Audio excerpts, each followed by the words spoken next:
آج سے ہزاروں سال قبل جزیرہ عرب کے جنوبی علاقوں میں یمن کے گرد و نواح میں ایک شہر آباد تھا۔ قوم سبا کہہ کر پکارا جاتا تھا۔ یہاں کے لوگ طرف لہلہاتی فصلیں اور پھل سے لدے درخت موجود تھے، مگر یہ قوم شرک میں مبتلا تھی اور سورج کی پوجا کیا کرتی تھی۔ جب وہاں کے بادشاہ شراجیل بن مالک کی موت ہوئی تو اس کی بیٹی بلقیس نے حکومت کی باغ دوڑ سنبھالی۔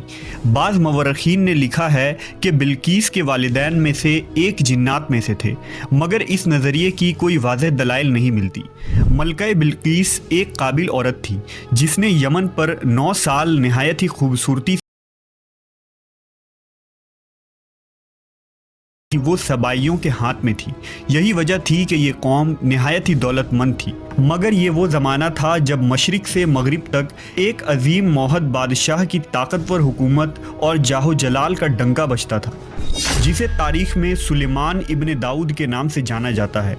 حضرت سلیمان علیہ السلام کی حکومت دنیا کے بیشتر ممالک میں تھی، جس کا دارالخلافہ یروشلم شہر تھا۔ آپ کو ہوا، جنات، چرند و پرند اور جانوروں پر حکمرانی عطا کی گئی تھی۔ ایک دن کا واقعہ ہے کہ حضرت سلیمان علیہ السلام نے دربار لگایا تو جن و انس، جانور اور پرندے سب کے سب حاضر ہوئے، مگر ان کا چہیتا پرندہ ہدہد غائب تھا۔ آپ نے پوچھا ہدہد کہاں ہے؟ جب وہ نظر نہ آیا تو سلیمان علیہ السلام نے فرمایا اگر وہ اپنی غیر حاضری کی کوئی مناسب وجہ پیش نہ کر سکا تو اسے ذبح کر دیا جائے گا۔ ابھی یہ گفتگو ہو رہی تھی کہ ہدہد حاضر ہو گیا۔ پوچھا گیا تم کہاں تھے؟ ہدہد نے بڑے احترام سے جواب دیا، اے اللہ کے پیغمبر، میں اڑتے اڑتے ایک ایسے ملک پہنچ گیا جہاں لوگ شرک میں مبتلا دیکھے۔ وہ آگ اور سورج کی پوجا کرتے ہیں۔ ان کی ایک رانی ہے جسے وہ بلقیس کے نام سے پکارتے ہیں۔ وہ ایک بہت بڑے تخت پر بیٹھ کر حکومت کرتی ہے۔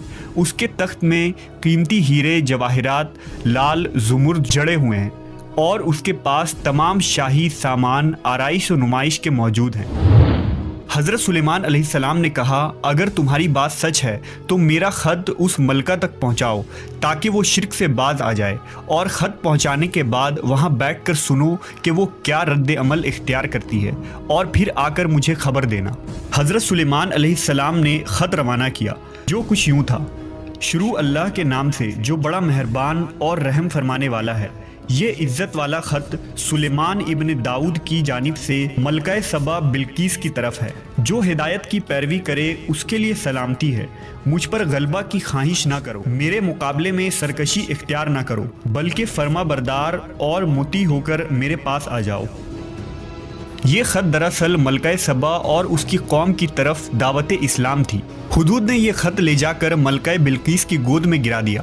ملکہ کے دربار میں اس وقت 300 کے قریب سردار بیٹھے تھے۔ انہوں نے جب یہ خط پڑھا تو طیش میں آ گئے اور کہا کہ یہ ہماری توہین ہے، ہمیں اس کا سخت جواب دینا چاہیے۔ مگر ملکہ بہت سمجھدار تھی، اس نے انہیں سمجھایا کہ خط سے پتہ چل رہا ہے کہ یہ کوئی عام شخص نہیں، خدا کا کوئی پیغمبر ہے، لہٰذا ہمیں حکمت سے کام لینا چاہیے۔ اس نے کہا کہ میں حضرت سلیمان علیہ السلام کی طرف ایک تحفہ بھیجتی ہوں، اگر انہوں نے قبول کر لیا تو وہ بادشاہ ہے، میں اس سے جنگ کروں گی، لیکن اگر انہوں نے تحفہ قبول نہ کیا تو میں اس کی پیروی کروں گی کیونکہ وہ نبی ہیں۔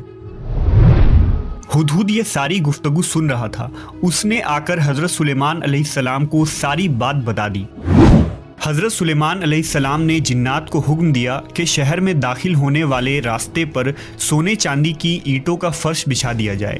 راستے کے دونوں جانب سونے کی عجیب الخلقت جانور کھڑے کر دیے جائیں۔ وزراء اور عمال سلطنت کی تمام کرسیوں کو سونے کا کر دیا جائے۔ دربار کو ہیرے جواہرات سے مزین کیا جائے۔ ادھر بلقیس نے حضرت سلیمان علیہ السلام کے لیے تحائف روانہ کیے، جن میں سونے کی اینٹیں، جواہرات، غلام، کنیزیں اور ملکہ کا ایک خط بھی تھا۔